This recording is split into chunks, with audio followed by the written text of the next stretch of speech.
Starting rational functions, unit 5. This unit kind of short. However, information can be kind of tricky. Hardest part will be lesson 1 in my opinion. Lesson 2, lesson 3, Desmos to do a bunch of it for us. Alright, so without wasting no time today, what we're going to do, we're going to look at a couple of pieces of rational functions, actually talk about what rational functions are.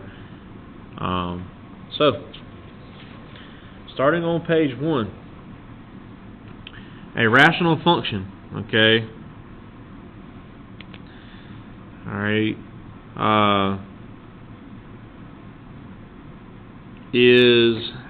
a rational function is a division, okay,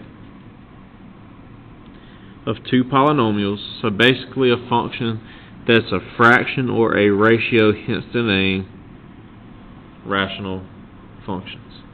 Alright, f of x, g of x, h of x, all of these are examples. Most rational functions are discontinuous, meaning that they have breaks, holes, or gaps in them. Again, gaps or breaks in them. Okay. We're going to look at 3 key features today: our x and y intercepts, along with vertical asymptote. Alright, we'll save these for tomorrow. Your x-intercept is where your graph crosses or touches the x-axis. In order to find this and do this by hand, you need to set y equal to 0 and solve for x. This is going to be usually factoring, etc., etc. Your y-intercept, the exact opposite. This is where the place where your graph touches the y-axis. This one is pretty simple. All you're going to do is set x equal to 0 and do PEMDAS. Alright. Vertical asymptotes out of all of the key features, with the exception of y-intercept, x-intercept, is the easier things. This asymptote and this next branch to the tree diagram, a little bit more difficult. Okay. There's a place on the graph that occurs because the denominator of the rational function is equal to 0. Okay. Back math 1, math 2, maybe even in a little bit of middle school math, you wanted to know why you couldn't divide by 0 or what undefined looked like. It looks like an asymptote. Okay. Essentially, it's just like a vertical line or infinite. Okay. Pre-cal, you'll go a little bit further in depth than that. So, going to page 2, I want to find the domain, vertical asymptotes, and the x and y intercepts for these questions. So, what I recommend doing is you can do these by hand, or you can do them in Desmos. Some of them you won't be able to. I'm going to try and do the first one, and then I'll let y'all run through and do the second one. Just pause the video when you get there to see if you wind up getting the same answers that I do. Alright, so if I want to find, again, y-intercept should be the easiest. Okay, because y-intercept, all I do is I set x equal to 0 and do PEMDAS. So 0 squared is 0, plus 4 times 0 is 0, minus 5. And again, I'm doing y-intercept. X squared, when x is 0, 0 times 0 is 0, plus 0, plus 20. And that's going to be negative 5. Divide that by 20 is negative 1/4. So, y-intercept is hopefully negative 1/4.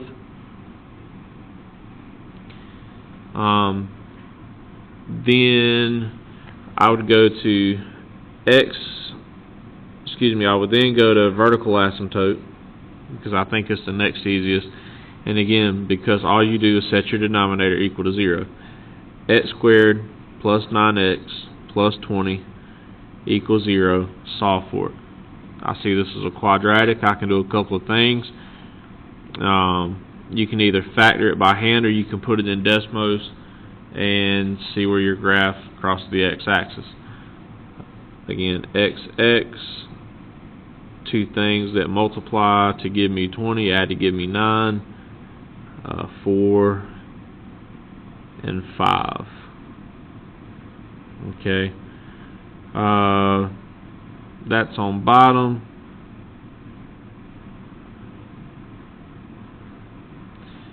From here, so this x equals -4, x equals -5. So I have vertical asymptotes at -4, -5.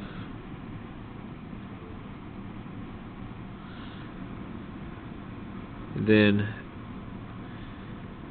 the x-intercept, what I do here again, set y equal to 0. So I'm going to essentially have this question right, this polynomial or this rational function, and evaluate it or solve for x. So 0 is equal to x squared plus 4x minus 5. Divide this by x squared plus 9x plus 20. And again, the way you get rid of a fraction is you multiply both sides by what's on bottom.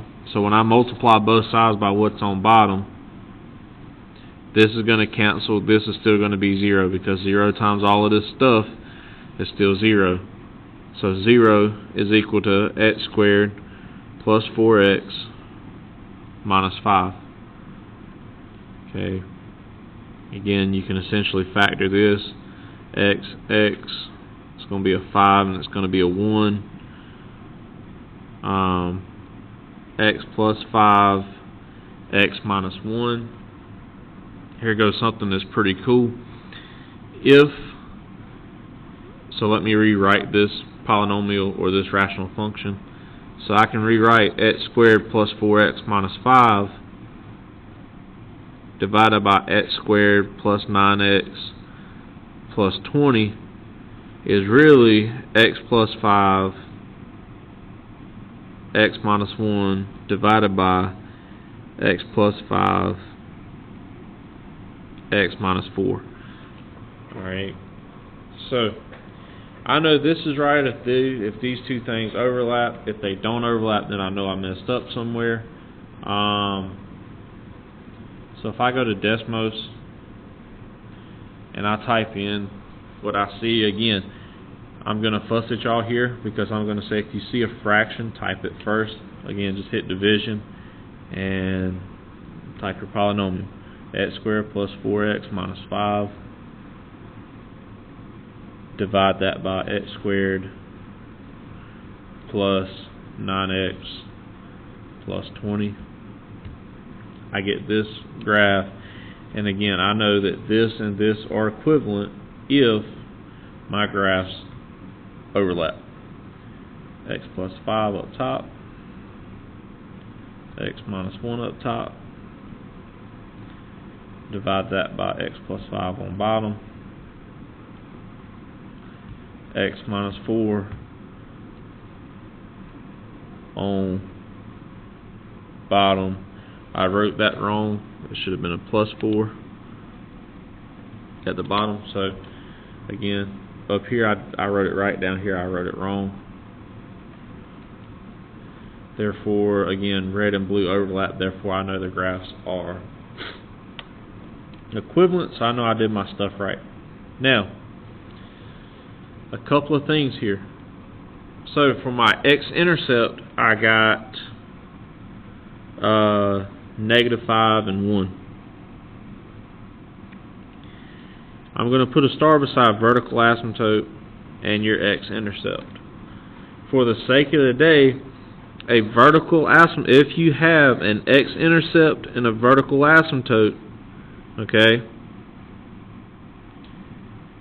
if you have the same value for both, it's kind of like they cancel each other out. Okay. Again, if you have a vertical asymptote that has a value, or it has the same value as an x-intercept, they cancel each other out. Okay. And then whatever you're left with is what you have for the sake of today's video. They're not continuous.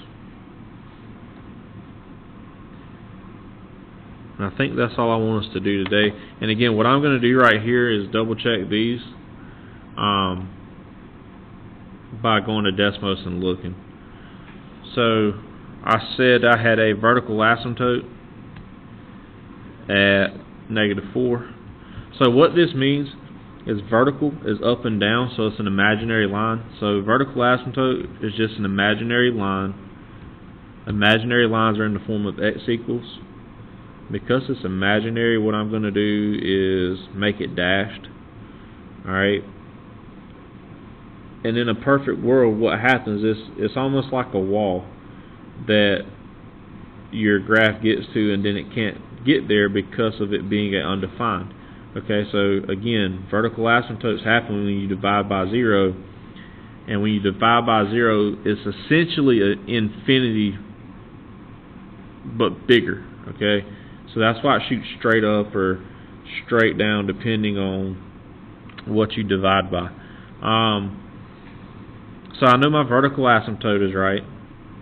If, say, I try -2, you can see how it touches it. So it's almost like when your little brother, little sister, or even you, if you were little brother, little sister, would get right up next to somebody and say, I'm not touching you, I'm not touching you, I'm not touching you. That's kind of what we're dealing with here with asymptotes. Okay, your graph gets really, really close to it but never touches it. You can also kind of think of it as a limit if you want to. We said x-intercept was at,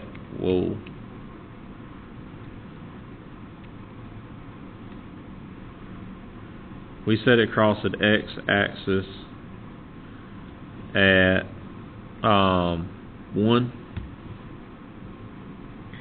So again, if I click here, I can say x-axis at the point 1, 0. So that was good. Where did it cross the y-axis at? We said -1/4. Again, I click back on my question or on my equation, -0.25. So I don't expect y'all to make this mistake, but some people will. They'll see -0.25 here and they want to know, is -1/4 and -0.25 the same thing? Well, again, if you type a fraction, Desmos will evaluate the fraction and put it at the bottom right. Again, -0.25, -0.25 is the same. Okay. So all of this information thus far is good.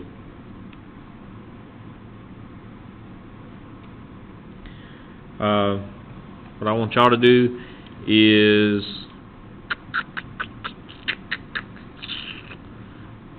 this one right here. Y'all do the second one. Again, what I want you to do is vertical asymptote, x-intercept, y-intercept, and is it continuous? Okay, so starting off, rational functions are not continuous. So, is this continuous? No. From there, I personally believe y-intercept is the easiest. So, what did you get for y-intercept? Again, if you want to do y-intercept, or any of these, for the most part, you can just type your equation in Desmos. X squared minus 9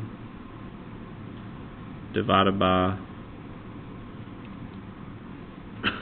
excuse me, x plus 3. Y-intercept, where it crosses the y-axis, -3. Okay. From there, I like to do vertical asymptotes. Now, vertical asymptotes you may need to do by hand, or you can look and then there should be an imaginary line somewhere that doesn't keep or that doesn't hit the graph. Okay, so I don't see one, so there isn't one. So I'll put NA. And then last but not least, what'd you get for x-intercept? Again, x-intercept should have been 3, 0. Alright. Done with these for the day. We'll save this example over here for tomorrow to kind of go through, run, do the other stuff, or we'll do all of these pieces tomorrow. And we'll go back and finish these 2 questions, talking about domain, what are holes, removable points, and HA. Alright.